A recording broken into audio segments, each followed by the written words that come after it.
That's awesome, Baba.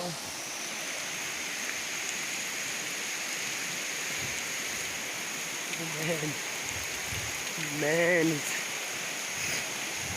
तो आज हम आए हैं पेंथर ट्रैक पे। ये है पेंथर वाटरफॉल।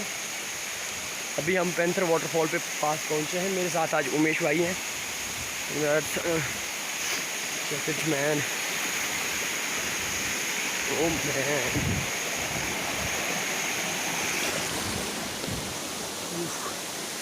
इस साइड से काफ़ी डरावने लग रहा है यहाँ मुझे।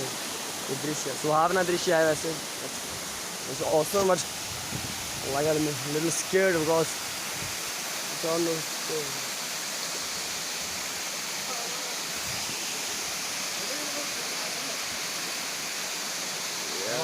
yeah. ये भी काफ़ी अच्छा इस साइड का व्यू दृश्य।